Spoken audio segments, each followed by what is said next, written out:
നമസ്കാരം. Arjun and associates വാസ്തുഭവനം എന്നുള്ള ഈ പ്രോഗ്രാമിലേക്ക് എല്ലാവർക്കും ഒരിക്കൽ കൂടി സ്വാഗതം ചെയ്തുകൊള്ളു. ഇന്ന് ഞാൻ പറയാൻ ഉദ്ദേശിക്കുന്ന അല്ലെങ്കിൽ ഇന്ന് ഞാൻ നിങ്ങളോട് പരിചയപ്പെടുത്തുന്ന ഈ വീടിൻ്റെ വളരെ പ്രധാനപ്പെട്ട ഒന്ന് രണ്ട് കാര്യങ്ങൾ ഞാൻ സൂചിപ്പിക്കാം. അതിൽ ഏറ്റവും പ്രധാനം ഞാൻ പലപ്പോഴും പരിചയപ്പെടുത്തിയിട്ടുള്ളത് ഓരോ വീടും വാസ്തുവിദ്യയ്ക്ക് പൂർണ്ണമായിട്ടും ഊന്നൽ കൊടുത്തുകൊണ്ട് അതനുസരിച്ചിട്ടാണ് എൻ്റെ എല്ലാ നിർമ്മാണങ്ങളും ഞാൻ ചെയ്തിട്ടുള്ളത്. ഇപ്പോൾ ശാസ്ത്രവിധി പ്രകാരം വാസ്തുവിദ്യയിൽ പറമ്പ് തിരഞ്ഞെടുക്കുമ്പോൾ അത് എങ്ങനെയുള്ള പറമ്പായിരിക്കണം, അത് വാസയോഗ്യമായിട്ടുള്ള പറമ്പിൻ്റെ ലക്ഷണങ്ങൾ എന്തൊക്കെയാണ് എന്ന് വളരെ വ്യക്തമായിട്ട് നമ്മുടെ വാസ്തുവിദ്യാ ഗ്രന്ഥങ്ങളിലുണ്ട്.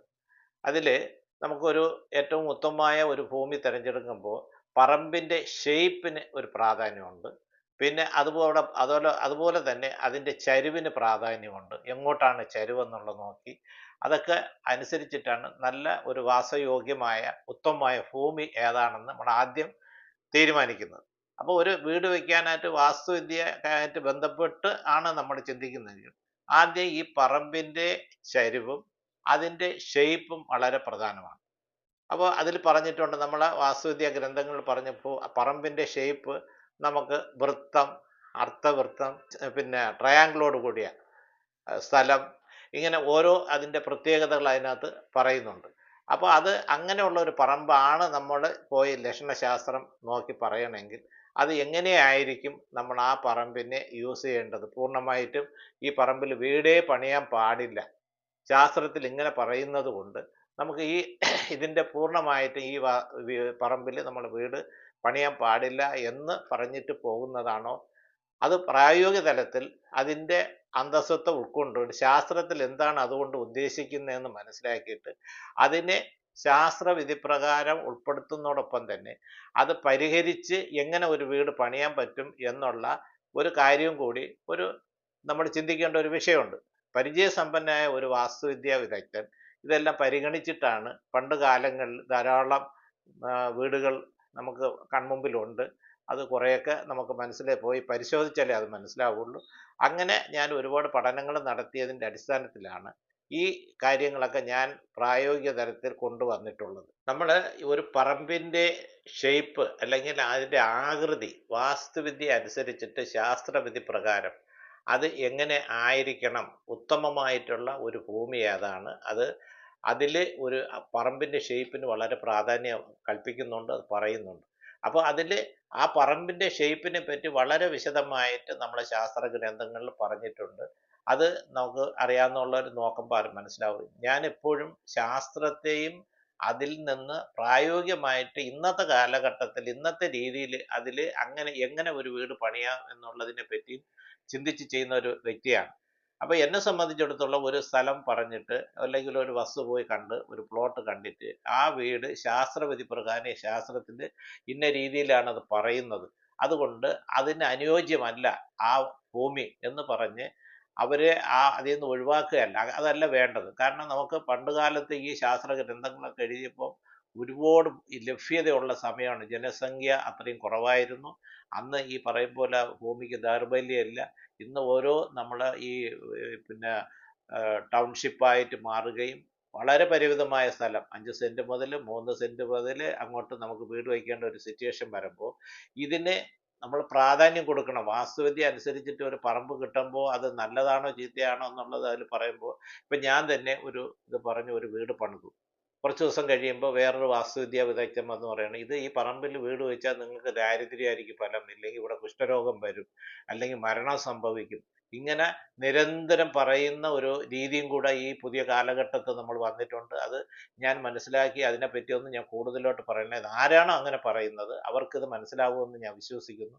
പഴയ ശാസ്ത്ര ഗ്രന്ഥങ്ങളിൽ എന്താണോ പറയുന്നത് ആ ശാസ്ത്രവിധിയെ നമ്മൾ മാനിക്കുകയും അതോടൊപ്പം അതിനെ എങ്ങനെ നമുക്ക് പ്രായോഗിക തലത്തിൽ ദോഷം വരാത്ത രീതിയിൽ അതിനെ കൈകാര്യം ചെയ്യാൻ പറ്റും, അത് ഏത് ശാസ്ത്രം കൈകാര്യം ചെയ്യുന്ന ഒരു വ്യക്തിയായിരുന്നാലും അതാണ് വേണ്ടത്. അതിപ്പോൾ ഞാൻ പിന്നെ നമ്മുടെ തച്ചുശാസ്ത്രത്തിൽ മാത്രമല്ല, ആയുർവേദത്തിലായാലും ജ്യോതിഷത്തിലായാലും ക്ഷേത്ര നിർമ്മിതിയിലായാലും ഒക്കെ ഇത് കൈകാര്യം ചെയ്യുന്ന ആളിൻ്റെ ഒരു വിദഗ്ധമായിട്ടുള്ള ചിന്താഗതിയും അവരുടെ അറിവും കൂടി ഇതിനകത്ത് നമ്മൾ കാണേണ്ട വിഷയമുണ്ട്.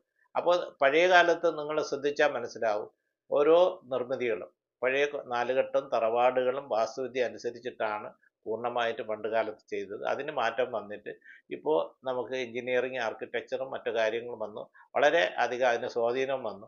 എന്നാൽ കുറേ നമുക്ക് ഈ ഇടക്കാലങ്ങളിൽ ഞാൻ നേരത്തെ സൂചിപ്പിച്ചില്ല, 1995 മുതൽ ഈ വാസ്തുവിലേക്ക് അല്ലെങ്കിൽ കേരളീയ തച്ചുശാസ്ത്രത്തിലേക്ക് ആളുകൾ ശ്രദ്ധിക്കുകയും അതിനനുസരിച്ച് പ്ലാന് വരച്ച് നല്ല വീടുകൾ പണിയുന്ന ഒരു രീതി കാണുകയും ചെയ്തു. പക്ഷേ ഇതുകൊണ്ട് എന്താ സംഭവിച്ചത്? രണ്ട് കാര്യങ്ങൾ അതിനകത്ത് കൃത്യമായി എനിക്ക് പറയാതിരിക്കാൻ നിർവാഹമില്ല.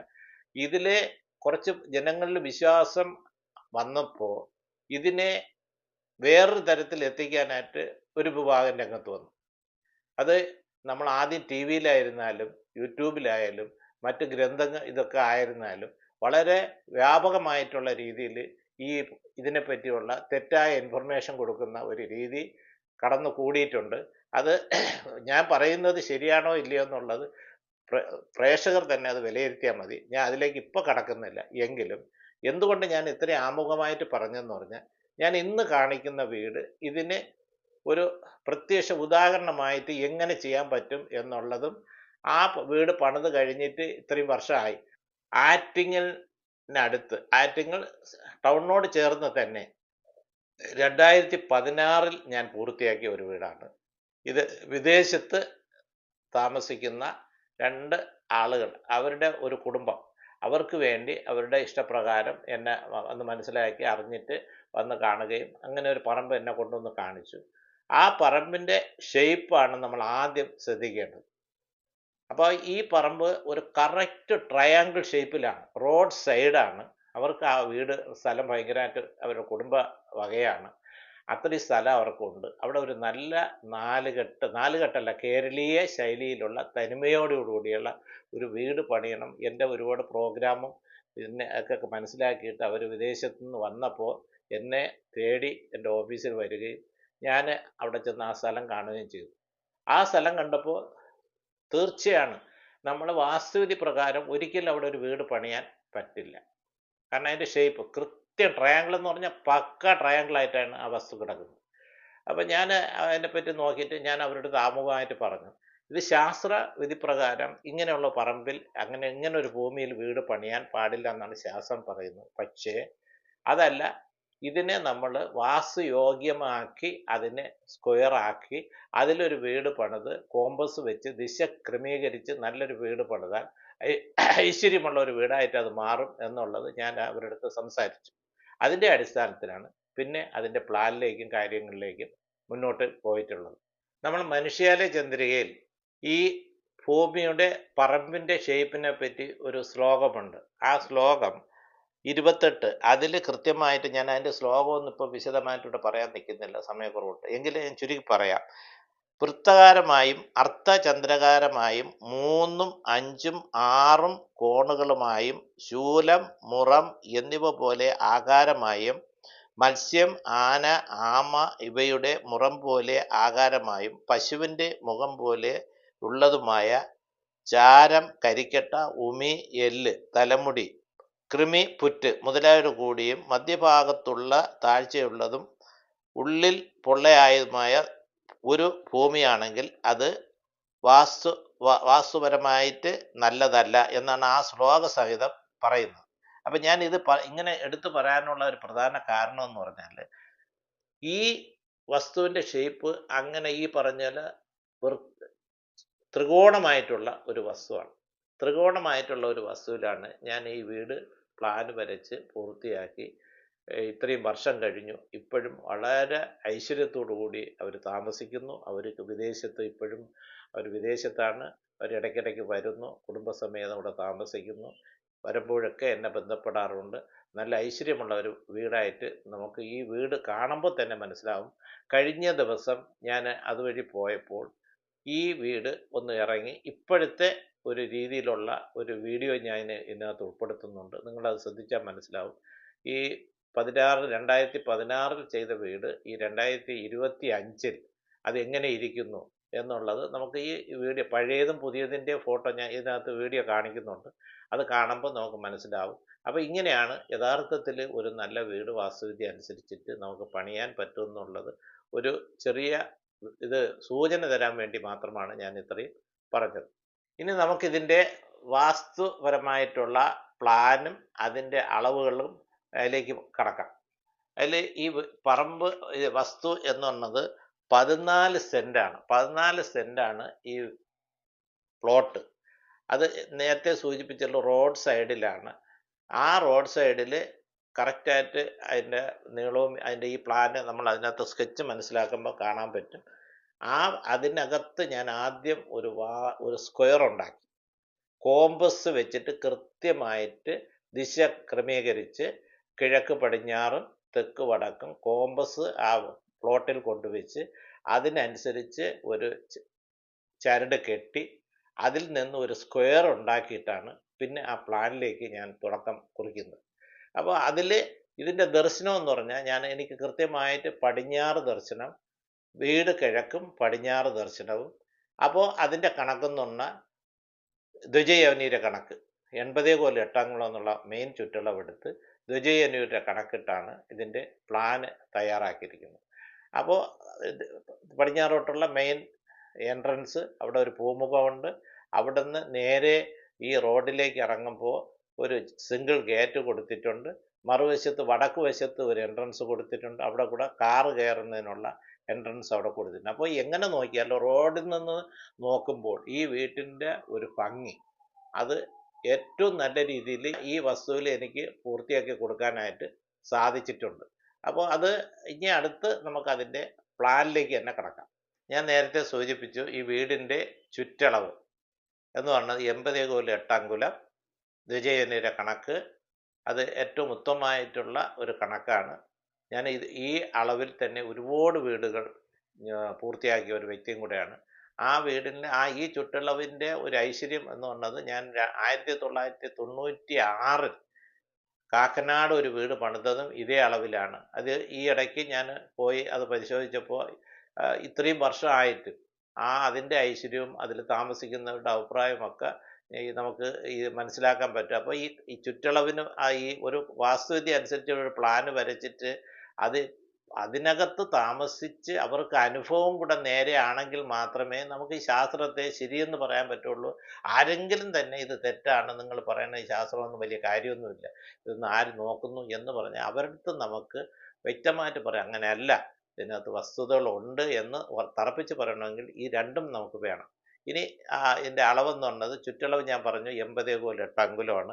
എൻ്റെ ദീർഘം 23 കോൽ 8 അംഗുലവും വിസ്താരം 16 കോൽ 20 അംഗുലവും. സെൻറ്റിമീറ്ററിൽ വേണമെങ്കിൽ 16.8 മീറ്ററും വിസ്താരം 12.12 മീറ്ററുമാണ് അതിൻ്റെ വിസ്താരം. അങ്ങനെ 80 കോൽ 8 അംഗുലം എന്നുള്ള ഒരു ചുറ്റളവാണ് മെയിൻ ബിൽഡിങ്ങിന് കാണുന്നത്.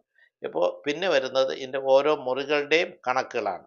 അപ്പോൾ ആദ്യമായിട്ട് നമുക്ക് അതിൻ്റെ ഒരു ചുറ്റളവ് പറയുകയാണെങ്കിൽ ചുറ്റളവ് പറഞ്ഞു കഴിഞ്ഞു. പിന്നെ ഉള്ളത് ഗ്രൗണ്ട് ഫ്ലോറിൽ ഇതാണ്. ഗ്രൗണ്ട് ഫ്ലോറിൽ നമുക്ക് ആകെ ഉള്ളതെന്ന് പറഞ്ഞത് ശരിക്കും 2 ബെഡ്റൂമാണ് താഴെ കാര്യമായിട്ട് കൊടുത്തിട്ടുള്ളത്, 2 ബെഡ്റൂം. അപ്പോൾ അതിൽ ഒരെണ്ണം ഫ്രണ്ട് പോർഷനിൽ വീട് പടിഞ്ഞാറ് ദർശനം. അപ്പോൾ നേരെ പടിഞ്ഞാറ് ദർശനത്തിൽ ഒരു പൂമുഖം.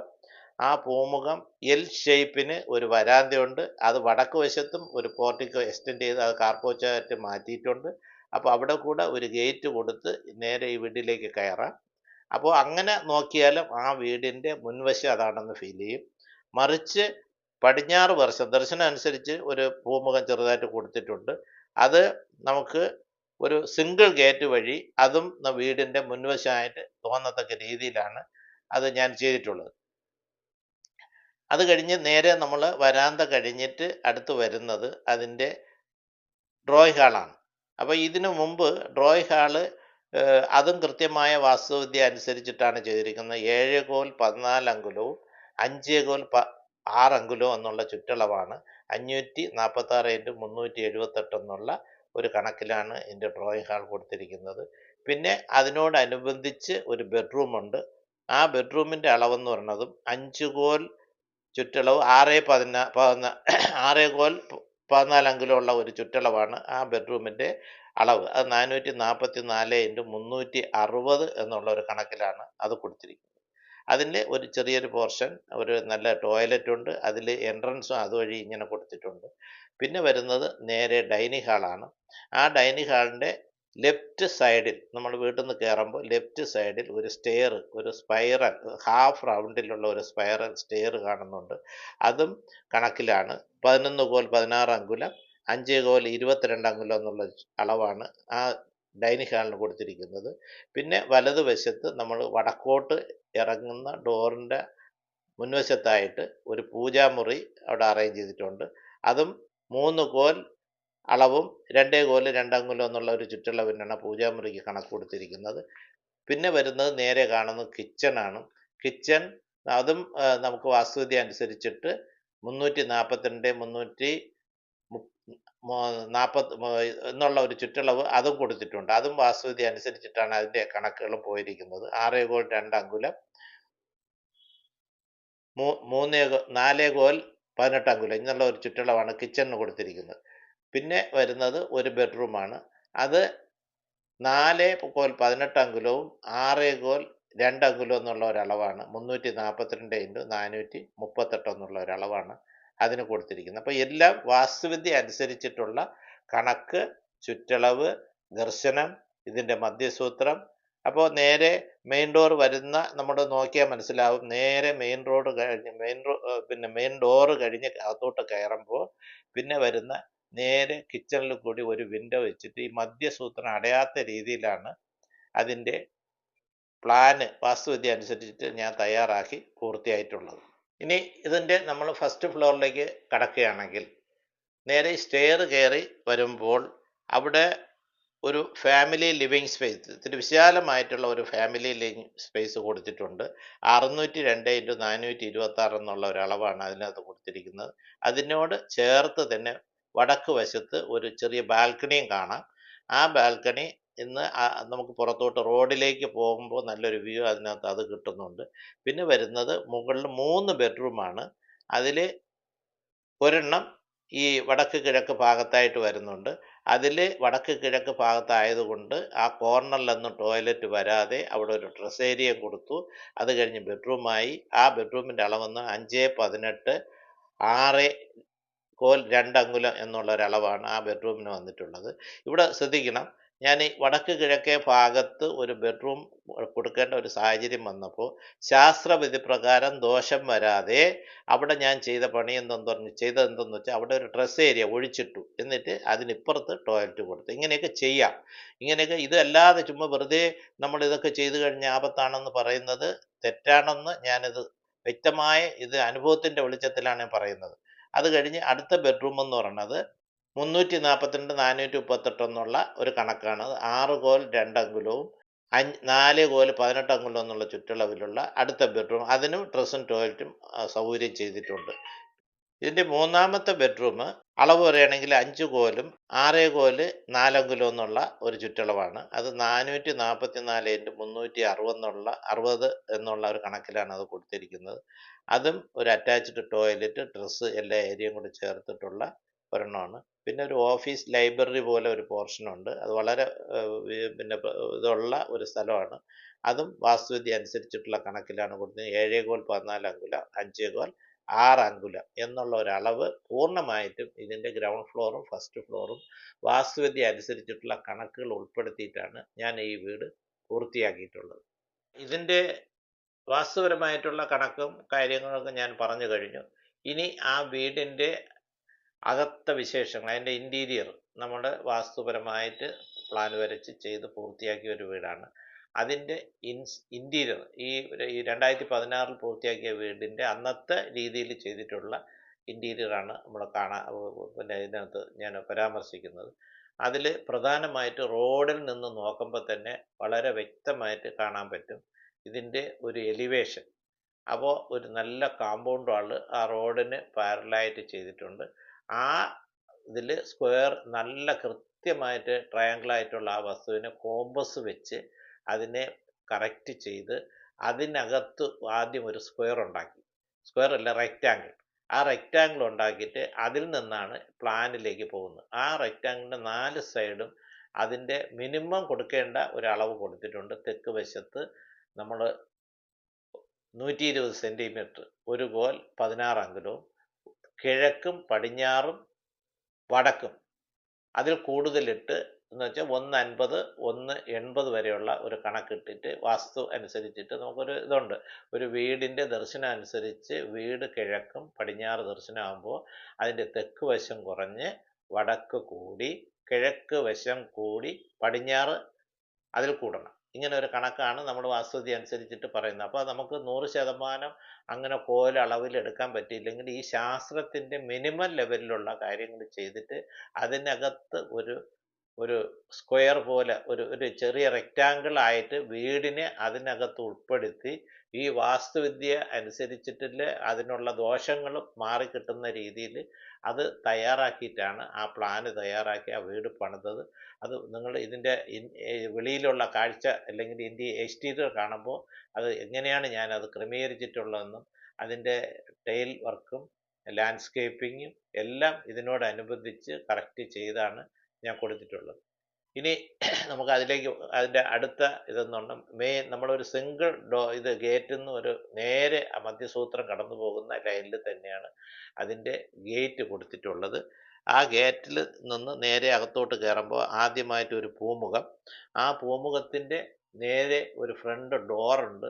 അത് വളരെ കേരളീയ തനിമയോടുകൂടി എൻ്റെ വർക്ക്ഷോപ്പിൽ ഞാൻ തന്നെ കൊത്തുപണി ചെയ്ത നമ്മൾ ആ ഒരു പഴയ കാലഘട്ടത്തിലുള്ള കൊത്തുപണിയോടുകൂടിയ ഒരു മംഗളപ്പലിയോടുകൂടിയ ഒരു വീട്, ഒരു മെയിൻ ഡോറാണ് തേക്കിൽ ചെയ്തിരിക്കുന്നത്.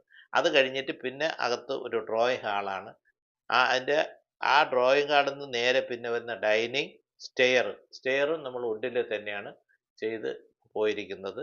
പിന്നെ ആവശ്യത്തിന് ക്രോക്കറി ഷെൽഫ്, കിച്ചൺ നമുക്ക് അന്നത്തെ രീതിയിൽ വുഡ് കൊണ്ട് ചെയ്യാവുന്നിടത്തോളം നല്ല ഒരു കിച്ചൺ ഇൻറ്റീരിയർ അറേഞ്ച്മെൻ്റ് അവിടെ ചെയ്തിട്ടുണ്ട്. അതിലൊരു വർക്ക് ഏരിയ, സ്റ്റോർ, ഈ സൗകര്യങ്ങളും കൊടുത്ത് ബെഡ്റൂമിൽ അതിൻ്റെ പൊസിഷൻ നമുക്ക് വെക്കുന്നത് തെക്കോട്ട് തല വരികയും തലയിണ തെക്കോട്ട് വരികയും വടക്കോട്ട് പാദം വരികയും രീതിയിലാണ് അതിൻ്റെ ബെഡ്റൂമിൻ്റെ ഒരു സീറ്റ് അറേഞ്ച്മെൻറ്റ് കൊടുത്തിരിക്കുന്നത്.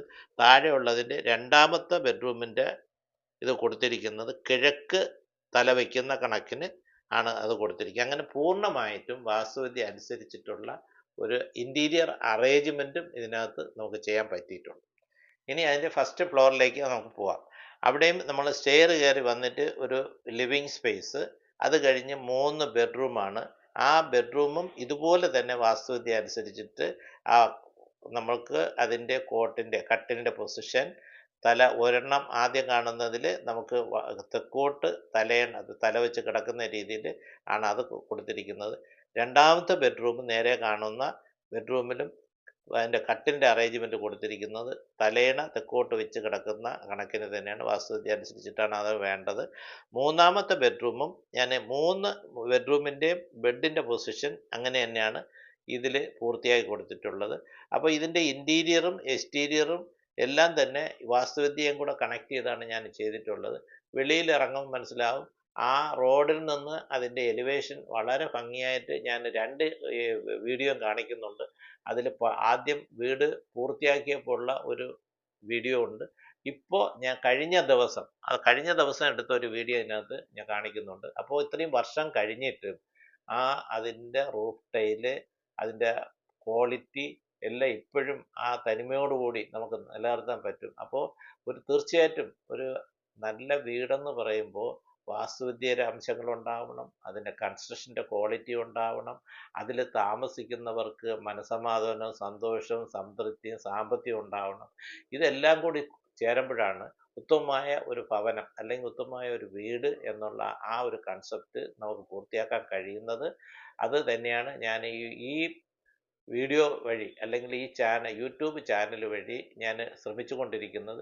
ഇനിയും അതുപോലത്തെ അനേകം വീടുകൾ ഞാൻ ചെയ്തിട്ടുണ്ട്. വരും ദിവസങ്ങളിൽ ഇതിൻ്റെ ഓരോന്നിൻ്റെയും വിശേഷങ്ങൾ നിങ്ങളുമായിട്ട് ഞാൻ പങ്കുവയ്ക്കാം.